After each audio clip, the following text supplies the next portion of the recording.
Le poing de mon père m'a frappé le visage, si fort que j'ai vu des étoiles. Le bruit a résonné dans la salle à manger remplie de 55 invités pour le dîner de Thanksgiving en famille. Pendant une seconde, il n'y a eu que le silence. Puis mon frère Logan a éclaté d'un rire cruel qui a tranché l'air comme une lame. Ma mère n'a pas crié d'horreur ni couru pour m'aider.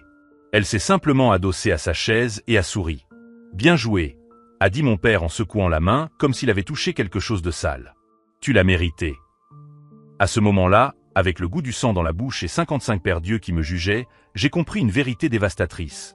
Je n'avais jamais été le problème. J'étais juste le miroir qu'il détestait regarder. Je m'appelle Julian et, à 32 ans, je venais de découvrir que ma propre famille m'avait utilisé comme bouc émissaire toute ma vie. Mais tandis qu'ils célébraient mon humiliation publique, ils ignoraient une chose cruciale. Je m'y attendais depuis 2 ans.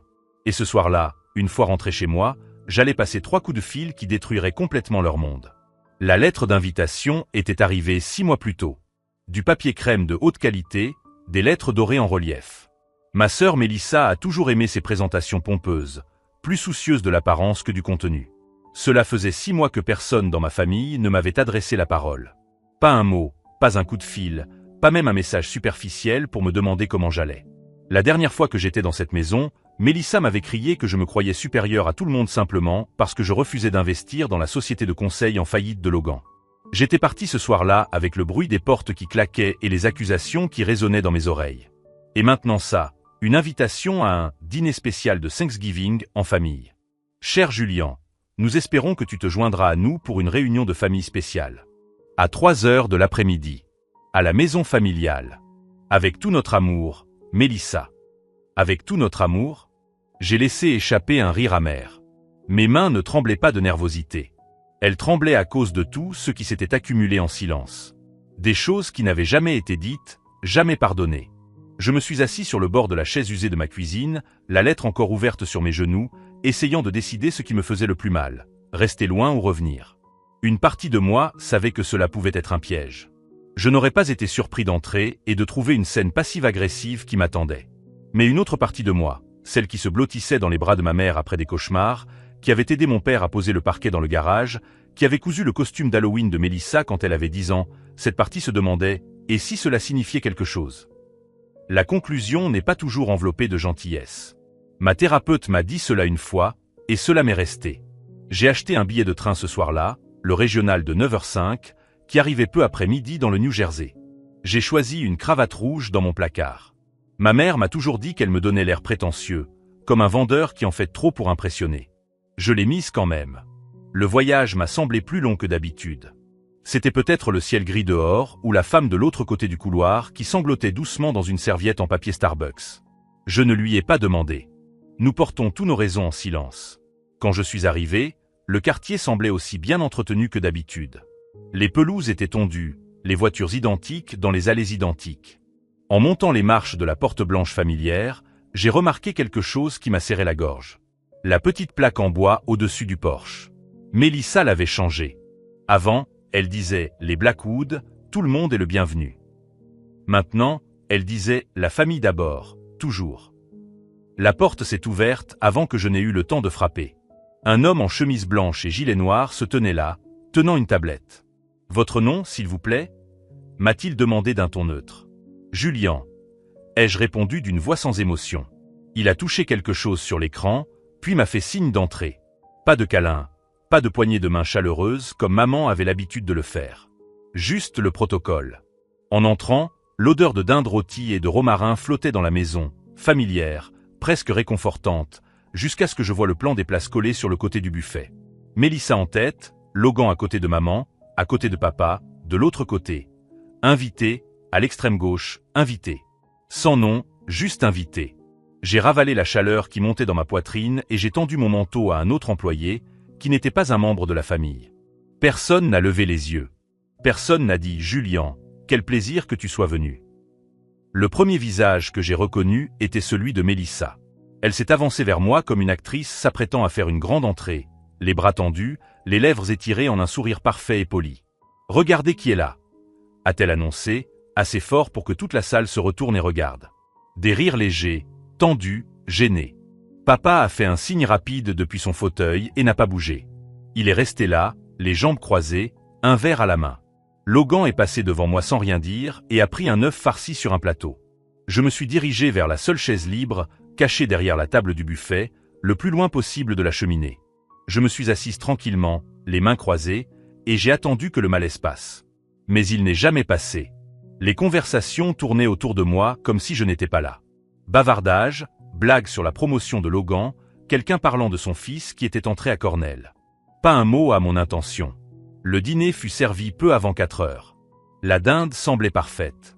La farce sentait exactement comme quand j'avais 15 ans et que je piquais des morceaux dans la cuisinière quand maman ne regardait pas. Les couverts ont teinté, les verres se sont levés. Tout le monde semblait trop répété. Quand j'ai tendu la main vers la sauce au canneberge, je l'ai senti avant de le voir. Tous les regards se sont subtilement tournés vers le bout de la table.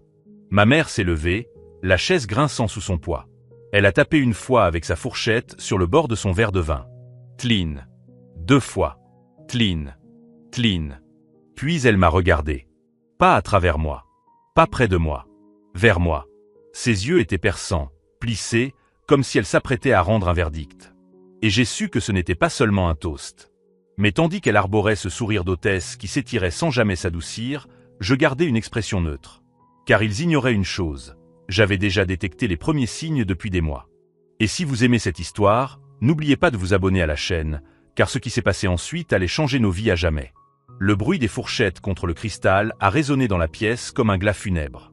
Ma mère s'est levée majestueusement, le sourire parfait de l'hôtesse sur le visage, tandis que 55 invités se tournaient vers elle avec impatience. « Chers amis et familles », a-t-elle commencé, sa voix mélodieuse remplissant chaque recoin de la salle à manger. Avant de passer au dessert, j'aimerais partager quelques réflexions sur la gratitude et la famille. La pièce est devenue silencieuse comme une tombe. Même le tintement des couverts s'est complètement arrêté. Je suis resté immobile, le dos droit, essayant de ne pas paraître aussi tendu que je me sentais. Un sombre pressentiment a commencé à se former dans mon estomac. Quand je regarde autour de cette table, a poursuivi ma mère en gesticulant théâtralement, je vois de la loyauté. Je vois de la tradition. Et je vois une famille qui comprend que le respect doit être gagné, jamais simplement pris pour acquis. Mon estomac s'est noué. Ses yeux ont croisé les miens pendant une fraction de seconde avant de se détourner, mais cela m'a suffi pour comprendre. Ce n'était pas un toast. C'était une exécution publique. Dans toute famille, a-t-elle poursuivi, sa voix prenant un ton subtil que seuls nous, les enfants, reconnaissions, il arrive un moment où nous devons nous rappeler qui nous sommes, d'où nous venons et plus important encore, ce que nous devons les uns aux autres. Les invités ont acquiescé poliment, sans remarquer le changement de ton. Mais Logan souriait. Ce sourire cruel que je connaissais depuis l'enfance, lorsqu'il découvrait une nouvelle façon de me torturer. Parce que parfois, dit ma mère doucement, certains enfants oublient. Un rire poli et étouffé parcourut la table. Mon verre de vin resta intact. Je sentis mes paumes devenir froides. Oubliez que l'humilité est une vertu. Que le succès ne signifie rien si vous vous parfumez d'arrogance. Que la famille n'est pas une obligation. Elle fit une pause dramatique, savourant l'instant. C'est un honneur. Elle ne me regardait plus directement. Elle n'en avait pas besoin. Tout le monde dans la pièce savait exactement de qui elle parlait. L'argent ne fait pas les racines, a-t-elle poursuivi, un doux sourire se dessinant sur ses lèvres. Et il n'achète certainement pas l'amour ou le respect. Un autre rire poli. Logan a ricané, clairement amusé, parce que l'arrogance. Elle a pris une profonde inspiration, savourant le grand final. L'arrogance est laide, surtout dans la famille. C'est alors que Logan a commencé à applaudir. 1, 2, 3 applaudissements lents et délibérés. Son sourire malicieux a transpercé la pièce comme une lame. C'était la meilleure jusqu'à présent, maman, a-t-il murmuré, assez fort pour être entendu. Mélissa détourna le regard, faisant tourner son verre de vin, faisant semblant de se concentrer sur une décoration en forme de canneberge. Papa ne bougea pas d'un muscle. Je restais assise comme une statue vêtue de rouge, prisonnière d'une pièce qui avait autrefois accueilli des fêtes d'anniversaire, des soirées-jeux et des éclats de rire. Maintenant, ce n'était plus qu'une scène pour mon humiliation publique. Je me levai doucement et repoussai ma chaise. Je ne dis pas un mot, je glissai simplement la serviette de ma lappe et la posai sur mon assiette. J'eus le temps de faire 2 pas avant que cela n'arrive. Le son résonna dans la pièce comme un coup de feu, une main contre mon visage, dure et immédiate. Le côté gauche de mon visage s'enflamma. Il m'a fallu une seconde pour réaliser que c'était elle qui avait fait ça. Ma mère, les doigts toujours tendus, les yeux écarquillés non pas de choc, mais de satisfaction. Des halètements ont éclaté dans la pièce, mais personne n'a bougé. Mon verre de vin a glissé de ma main, a heurté le marbre et s'est brisé en 1000 morceaux. Le bruit a résonné dans le silence mortel. Papa a finalement parlé depuis son fauteuil. Il n'a jamais levé les yeux. Bien joué. Je l'ai regardé. Je l'ai regardé. J'ai regardé les visages que je connaissais autrefois. Maintenant figés, honteux, certains satisfaits. Logan s'est agité sur sa chaise, mais ne s'est pas levé. Mélissa a pris une autre gorgée de vin, comme si ce n'était qu'un bruit de fond. Et moi, je n'ai pas pleuré. Je me suis retourné et j'ai quitté la pièce. Sans précipitation, sans pause dramatique. Je suis simplement sorti dans le couloir qui sentait autrefois la cannelle. Je suis passé devant les photos de famille qui ne m'incluaient plus depuis 5 ans. Je suis passé devant le porte-manteau que j'avais fabriqué en cours de menuiserie au lycée. Je suis sorti par la porte d'entrée. L'air de novembre a frappé mon visage, qui brûlait désormais de plusieurs façons. Mais je n'ai pas porté ma main vers lui. Je n'en avais pas besoin. Cette douleur me rappelait. C'était réel. Je me suis assis sur les marches du porche, avec seulement le bois sous mes jambes et le silence dans le froid. Personne ne m'a suivi. Pas une âme, pas une voix qui m'appelait, même pour faire semblant. C'est alors que cela m'a frappé. Pas comme un coup de couteau, mais comme une vérité lente, qui finissait par faire surface. Je n'avais pas perdu ma famille. Je ne l'avais jamais eue. J'ai sorti mon téléphone de la poche de mon manteau. Ma main était ferme. J'ai fait défiler la liste jusqu'à la fin. 3 noms que je n'aurais jamais pensé utiliser à nouveau. Chacun brûlait comme une allumette dans le noir. J'ai appuyé sur le premier. Ça a sonné 1 fois, 2 fois. Puis la voix est venue, basse, sage. J'attendais ton appel. Je n'ai pas souri, j'ai juste expiré doucement et je me suis adossé au comptoir de la cuisine, le rebord appuyant contre ma colonne vertébrale. Dorian, ai-je dit d'une voix calme. C'est l'heure. Une pause. Puis, avec ce même calme que j'avais toujours admiré chez lui, il répondit « J'imagine que la situation s'est aggravée. On peut le dire. J'ai besoin que vous activiez le plan d'urgence dont nous avons discuté il y a 2 ans. Le gel du trust, dans son intégralité, et enregistrer l'injonction. Nous avons bloqué tous les canaux par lesquels il pourrait transférer de l'argent. » J'entendis le bruit de papier qui s'agitait. Il était déjà au travail. Tu as toujours la procuration temporaire sur ta mère, conformément à l'avenant que nous avons enregistré lors de son rétablissement. Elle ne l'a jamais révoqué. Elle ne savait pas comment faire, dis-je, presque amusé. Et ton père était trop arrogant pour vérifier. Tu es toujours son tuteur légal, Julian. Je fermai les yeux. Alors enregistrez-le. Et Dorian, je veux que ce soit effectif dès demain matin. Discrètement. Pas de médias, pas de confusion. Vous me connaissez, dit-il doucement. Je travaille dans l'ombre. Nous avons raccroché. Sans politesse, sans bonne chance, juste une compréhension mutuelle. Je posai le téléphone sur le comptoir et me dirigeai vers le salon. Mon logement était modeste. 2 chambres, du parquet, des étagères qui sentaient encore les vieux livres. Mais c'était à moi. Chaque centimètre n'avait jamais été touché par leurs mains. Dehors, les lumières de la rue projetaient de doux halos dorés sur le trottoir silencieux. Le genre de calme qui précède la tempête. J'ai allumé mon ordinateur portable et composé le 2e numéro.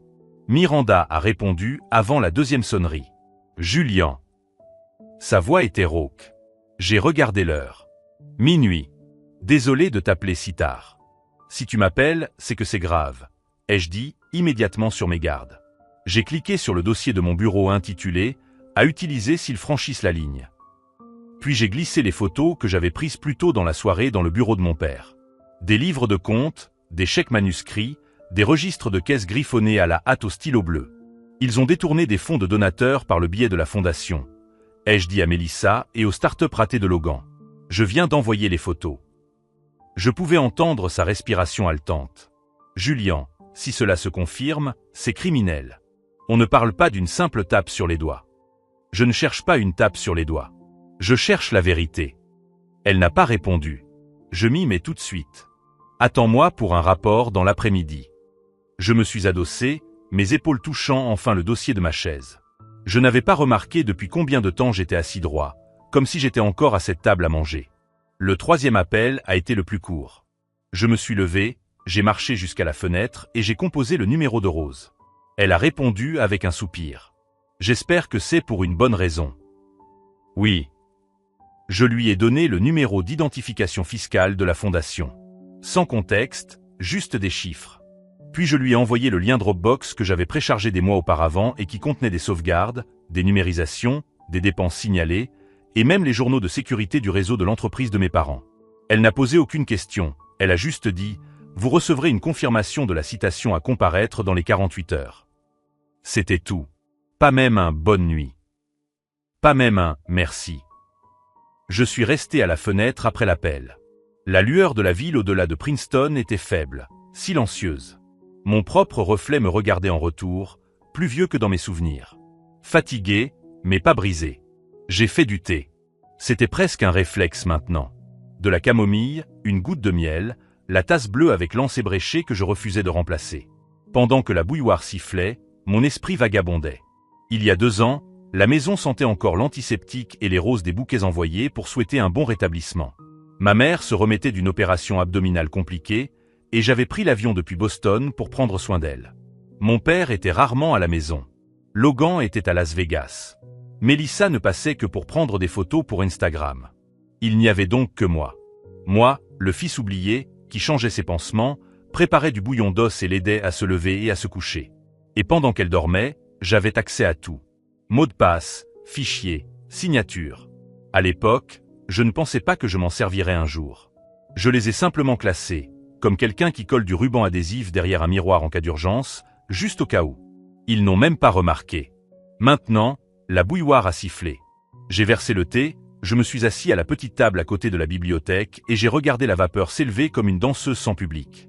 Je ne ressentais pas de colère. Plus maintenant. C'était l'ancienne moi. La colère était bruyante. La colère était désordonnée. C'était autre chose.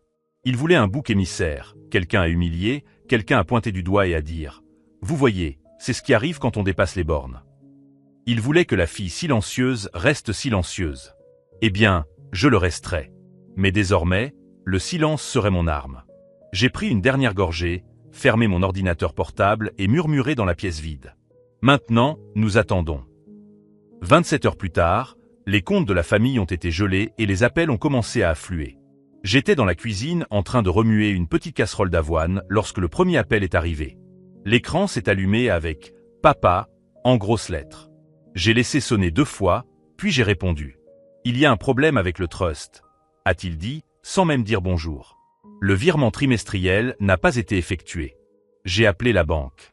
Ils ont dit qu'il avait été signalé. Tu peux vérifier ? Sa voix n'était pas encore paniquée, juste impatiente, comme celle d'un homme habitué à ce que les choses se passent comme il le souhaite. Je n'ai pas répondu tout de suite.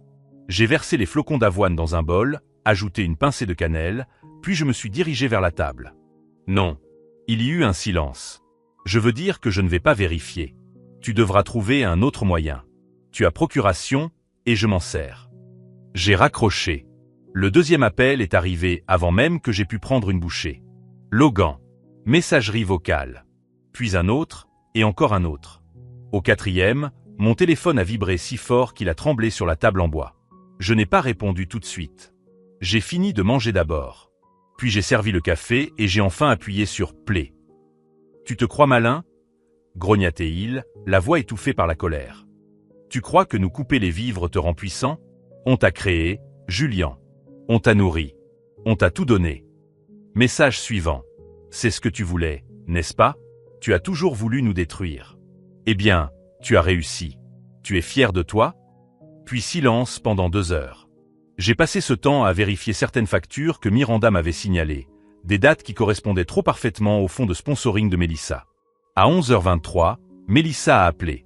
La sonnerie a à peine retenti une fois avant que j'appuie sur la touche « Muet ». J'ai regardé son nom disparaître dans les appels manqués, puis un message vocal. Elle semblait essoufflée. Ce n'était pas la rébellion gâtée à laquelle j'étais habitué. C'était la panique totale. Ils ont dit que le paiement n'avait pas été effectué. Le lieu m'a appelé. Julian, pas papa, pas maman. Moi. Tu savais à quel point c'était important. En arrière-plan, j'entendais la voix d'un homme qui criait quelque chose. Probablement Chase, son fiancé. Je n'ai pas répondu. J'ai juste tapé une ligne sur notre ancien chat familial. Le trust ne vous a jamais appartenu. Julian. En début d'après-midi, Miranda m'a envoyé un message. C'est confirmé. Le lieu, le fleuriste, le traiteur, tout est sur le compte secondaire de la fondation. Je l'ai. Rose est apparue, les fournisseurs se désistent. La nouvelle se répand. Une sorte de satisfaction s'empara de moi. Pas de vengeance, juste de la clarté. Puis le téléphone sonna. Maman. Sa voix était froide, contrôlée. Tu m'as humilié. Non, répondis-je doucement. Tu t'es humiliée toute seule. Tu as ruiné le mariage de ta sœur.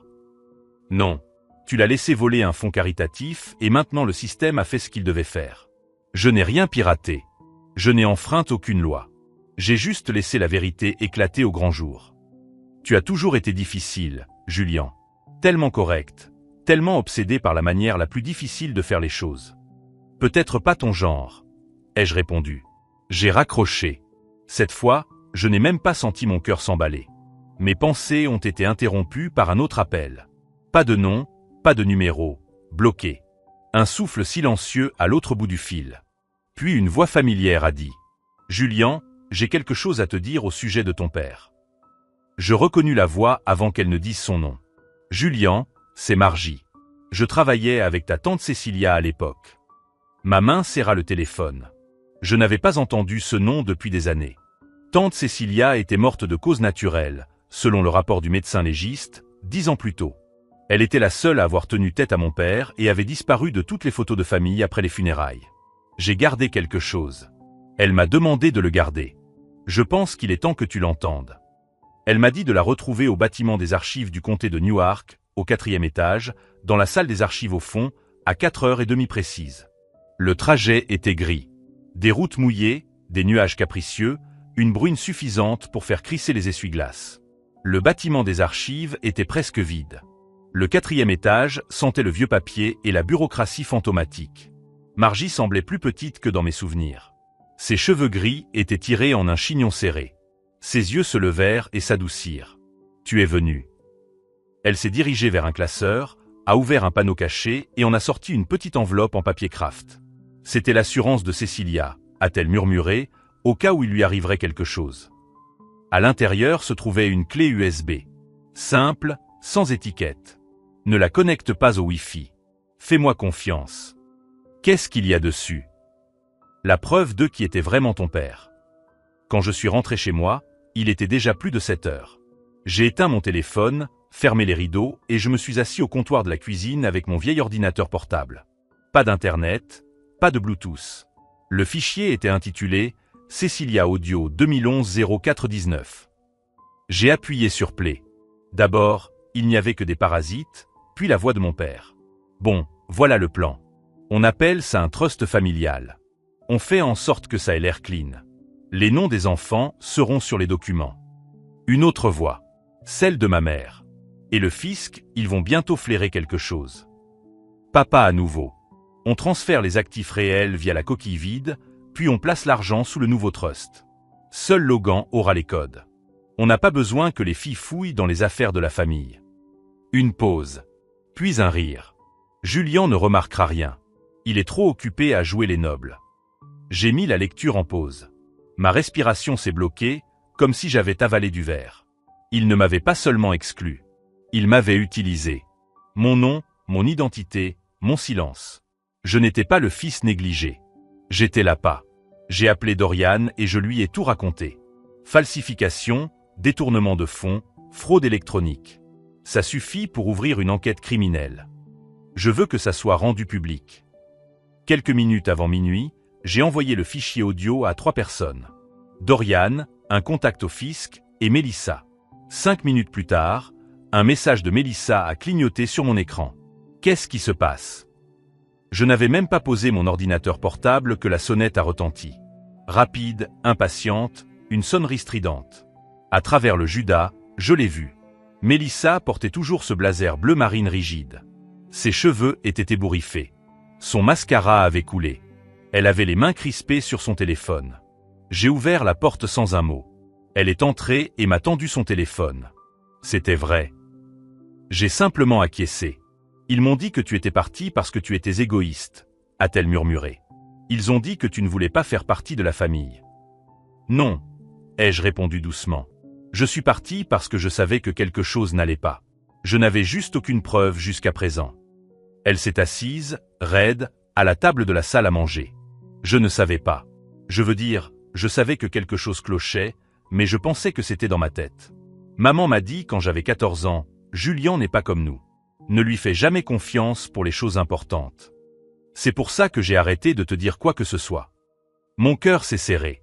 Je pensais que j'étais la préférée, mais maintenant je ne pense plus qu'il m'ait jamais aimé. Je n'étais qu'utile. J'étais le visage de la famille. Mais ce n'était qu'un masque qu'il portait. Tu as encore le choix, lui ai-je dit. Tu peux continuer à faire comme si rien ne s'était passé, ou tu peux m'aider à tout révéler.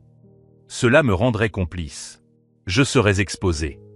Mais tu serais aussi libre. Elle posa son téléphone, écran vers le bas, sur la table.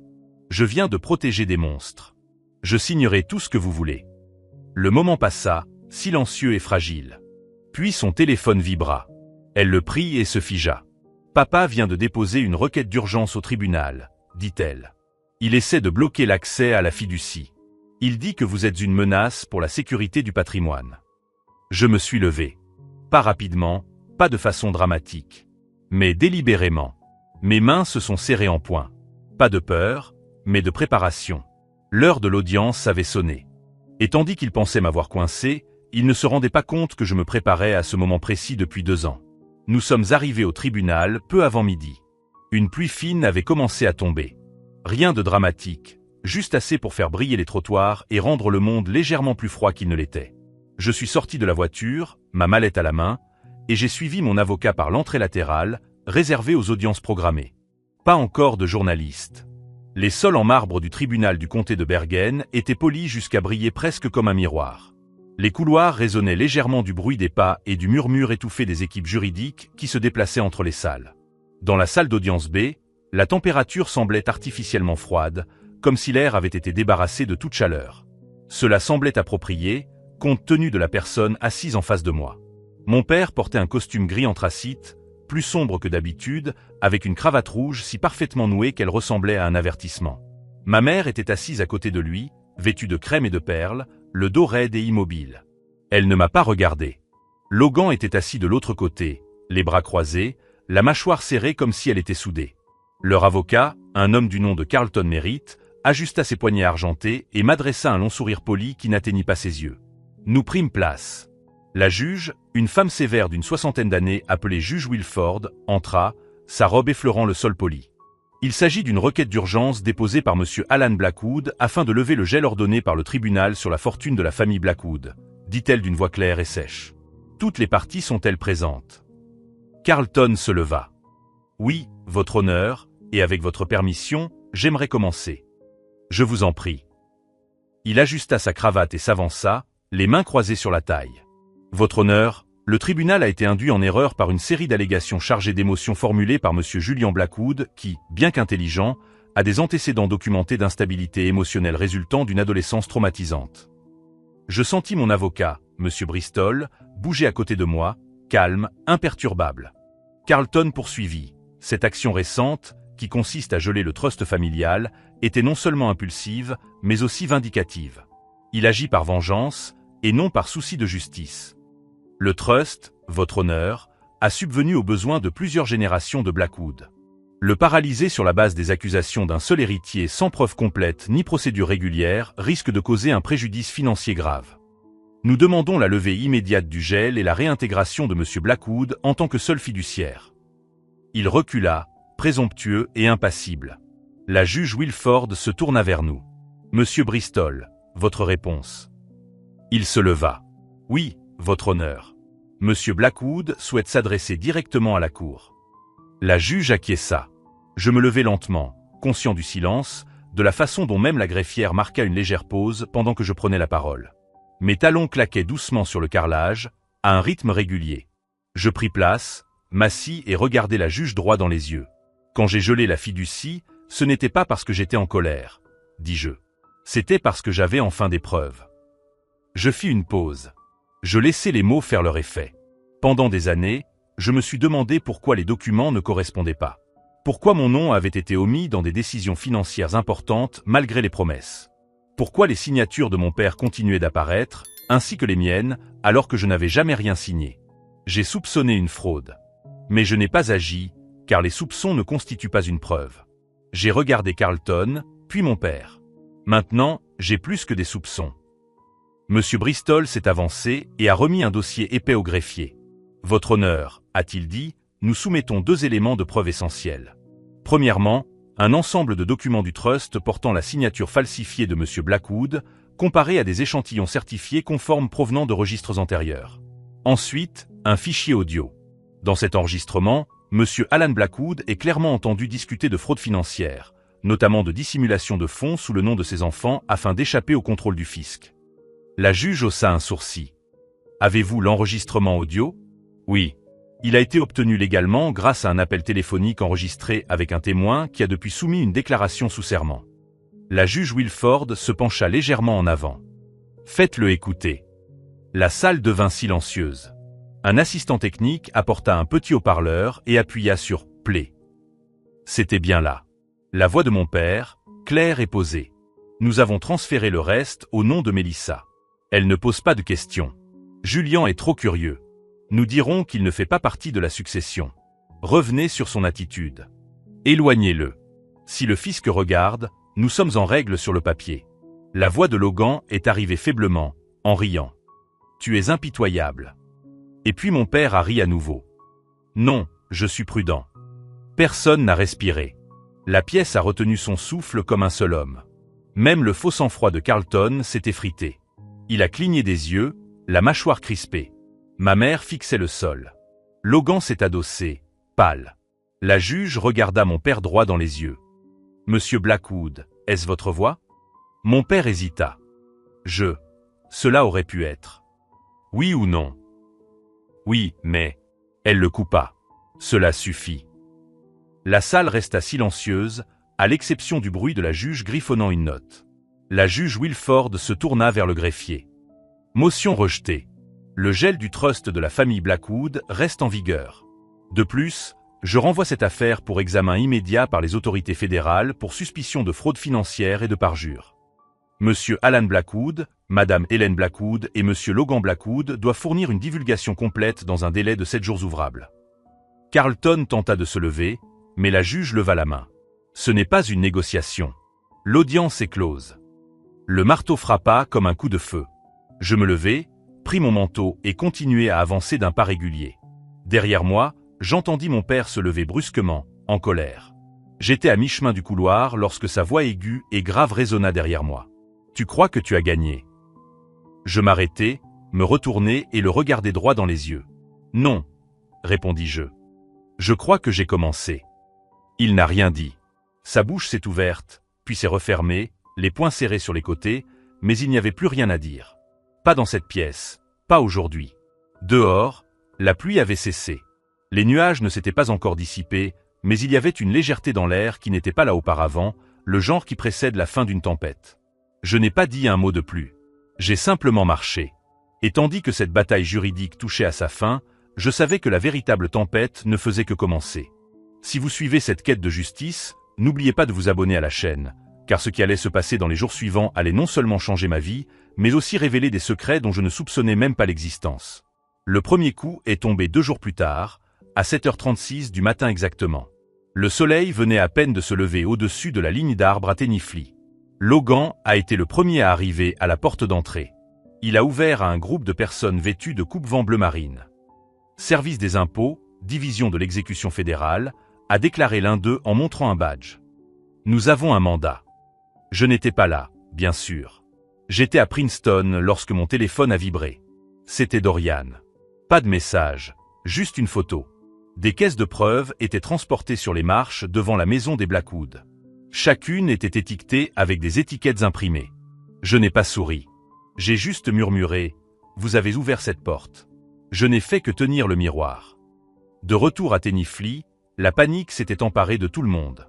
La femme de Logan a poussé un cri lorsque les agents ont pénétré dans le couloir. Ma mère s'est effondrée sur le canapé en demandant des sels aromatiques. Mon père a dévalé les escaliers et a exigé que tout le monde arrête cette mascarade. La chef des agents a remis le mandat calmement. Il s'agit d'une enquête fédérale, monsieur.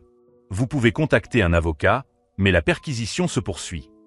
Dans le bureau de Logan, Les choses sont devenues chirurgicales. Les armoires ont été ouvertes. Les clés USB ont été mises dans des sacs. Son ordinateur portable a été cloné. Puis l'un des agents, fouillant dans un classeur en bois, a heurté quelque chose de métallique à l'arrière. Cela a sonné creux. Il a poussé les dossiers sur le côté. Le voilà, un petit compartiment construit dans la paroi arrière. À l'intérieur, un carnet en cuir noir, usé comme s'il avait été souvent manipulé. Chaque page était manuscrite. Des dates, des montants, des numéros de routage. Et des codes de nom M01, J91, L73. Nos mois et années de naissance. Des virements vers des comptes offshore, des mouvements entre de fausses fiducies. Lorsque l'agent le montra à Logan, celui-ci tenta de rire. Ce ne sont que des notes pour la planification fiscale. L'agent ne s'y a pas. Alors expliquez cela au procureur. Quelques heures plus tard, les agents repartirent avec 12 boîtes, 2 disques durs et un carnet noir qui se trouvait désormais au centre d'une affaire de plus en plus importante. Vers 6h40 du soir, on a sonné à ma porte. Mélissa était là, en jean et pull bleu marine, tenant un plat en céramique. « J'ai fait des lasagnes », a-t-elle dit doucement. « C'était ton plat préféré à l'époque. » Nous avons mangé dans un silence presque total. À un moment donné, j'ai pris une vieille photo de nous quand nous étions enfants et l'ai posée entre nous. « Tu crois qu'elle nous a déjà aimés ?» a-t-elle murmuré. « Je lui ai posé la question aujourd'hui », a répondu Mélissa d'une voix sans vie. Elle m'a frappé, comme elle le faisait avant. « Et toi ?» Je n'ai pas bougé. Je me suis juste retourné et je suis parti. Elle est restée jusqu'à près de 21h. Puis elle s'est levée et est partie sans rien demander. Ce soir-là, avant de me coucher, j'ai vérifié la boîte aux lettres. Il y avait une enveloppe recommandée, de couleur crème, avec 5 mots écrits à la main, à l'héritier légitime, BD. Je suis resté dans le couloir, l'enveloppe tremblant entre mes mains. Quand je l'ai ouverte, une clé USB et une lettre écrite de la main de mon grand-père sont tombées. Si tu lis ceci, Julian, c'est que tu as déjà prouvé que tu es plus fort que je ne l'ai jamais été. Il racontait comment il avait vu mes parents me couper les ailes, comment il avait constitué une réserve séparée qui leur échappait à tous. Tout ce que j'ai construit dans le Vermont t'appartient. Non pas parce que tu es mon fils, mais parce que tu as su voir les gens tels qu'ils sont et que tu as choisi d'être bon. J'ai allumé l'ordinateur portable et inséré la clé USB. L'écran est resté noir, puis mon grand-père est apparu dans un enregistrement datant de 2016. Si tu regardes ça, mon garçon, c'est qu'ils ont fait ce que je craignais. J'ai vu ce qu'ils t'ont fait. Comment ils t'ont coupé les ailes, comment ils t'ont rabaissé. J'ai donc laissé des instructions. Le trust du Vermont, la terre, la cabane, tout est à toi. Ça l'a toujours été. Construis quelque chose qui portera ton nom. Ne passe pas ta vie à prouver qu'ils avaient tort. Vis simplement comme si tu avais eu raison depuis le début. Le lendemain matin, nous avons enregistré la lettre et la vidéo dans les procédures judiciaires. En l'espace de 3 semaines, le juge a statué en notre faveur. La fiducie principale a été déclarée frauduleuse. Les instructions de mon grand-père ont été reconnues comme contraignantes. Mon téléphone s'est illuminé d'alertes d'actualité. La fiducie de la famille Blackwood invalidée par le tribunal. Un financier local fait l'objet d'un contrôle fiscal. Il y avait des photos de mon père se protégeant du caméra et de Logan devant son entreprise, désormais fermée. Mélissa n'apparaissait sur aucune d'entre elles. Je n'ai pas publié de déclaration, je n'ai pas tweeté, je n'ai pas fait de déclaration. Parce que le silence, quand il vient de ceux qu'ils ont rejetés, résonne plus fort que la colère. 3 semaines plus tard, j'ai pris la route pour le Vermont. La route serpentait à un rythme familier. Quand je suis arrivé au chalet, la clé s'est encore parfaitement insérée dans la serrure. À l'intérieur, tout était comme il l'avait laissé. Des piles de bois, des couvertures pliées, sa tasse sur le rebord de la fenêtre. J'ai allumé le feu dans la cheminée et j'ai placé la lettre au-dessus de l'étagère, sous une lampe en bronze qui nous guidait autrefois vers la maison. C'était à moi maintenant. Pas au sens de la propriété, mais au sens des racines. J'ai enregistré le trust du Vermont à mon nom. J'ai converti une partie en une fondation discrète, offrant des ateliers d'alphabétisation financière et de petites bourses à des jeunes issus de familles en difficulté. Mélissa s'est jointe à nous sans qu'on lui demande. Elle ne voulait pas que son nom apparaisse nulle part. Elle se contentait de faire des tableaux et de remuer la soupe pendant les réunions. Nous n'avons jamais parlé de la gifle ni de la lasagne. Nous avons simplement continué à avancer. Et maintenant, quand on me demande comment j'ai survécu à tout cela, je réponds « Parfois, vous n'obtiendrez pas d'excuses. Vous n'entendrez pas les mots que vous méritez. Mais si vous vivez dans la vérité, votre paix grandira plus haut que leur cruauté n'a jamais été. Je n'ai pas brisé ma famille. J'ai simplement cessé de la laisser me briser. Mais une dernière révélation m'attendait. Une révélation qui allait bouleverser tout ce que je croyais savoir sur ceux qui étaient vraiment derrière tout ça depuis le début. 6 mois plus tard, j'ai reçu une lettre de la prison fédérale. Du papier ordinaire, une écriture tremblante. Mon père. Julian, je sais que j'ai beaucoup à t'expliquer. Quand je sortirai, j'aimerais qu'on parle. Je n'ai pas répondu. Certains ponts sont brûlés pour une bonne raison. Logan a tout perdu. Son entreprise, sa maison, sa femme. J'ai entendu dire qu'il travaillait dans un magasin de bricolage dans l'Ohio et qu'il vivait dans un petit appartement. Parfois, l'humilité arrive trop tard pour réparer l'orgueil. Ma mère a vendu la maison de Tenifly. Elle a emménagé dans un modeste appartement en Floride. Les rares fois où quelqu'un mentionne mon nom, elle change rapidement de sujet. Son silence est différent maintenant. Ce n'est plus celui du pouvoir, mais celui de la honte. Mélissa et moi nous retrouvons tous les lundis au café près de la fondation. Elle n'a plus jamais parlé du passé, seulement des projets que nous développons.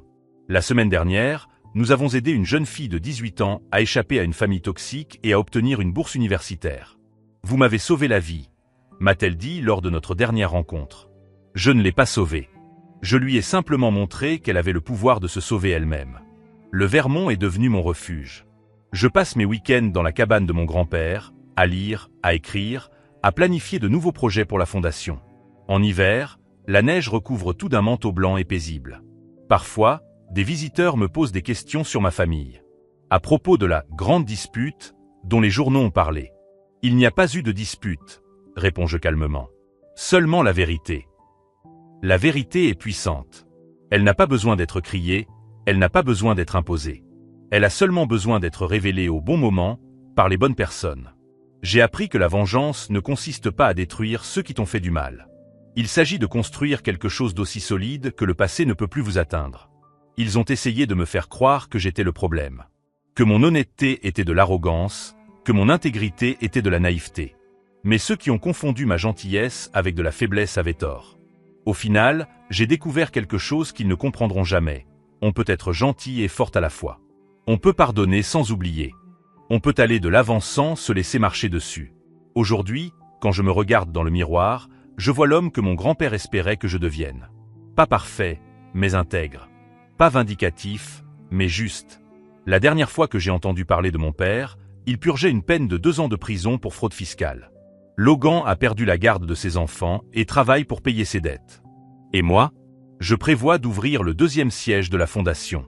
Si cette histoire de dépassement de soi et de justice vous a touché, abonnez-vous à la chaîne pour découvrir d'autres histoires vraies de personnes qui ont transformé leur douleur en motivation. Car en fin de compte, la meilleure vengeance n'est pas de détruire ceux qui vous ont fait du mal. C'est de construire une vie si épanouie qu'ils deviennent insignifiants. Et quand les gens me demandent si toute cette souffrance en valait la peine, je réponds avec une phrase que mon grand-père avait l'habitude de dire. Parfois, il faut traverser l'enfer pour trouver sa force. Mais quand on la trouve, personne ne peut plus nous l'enlever.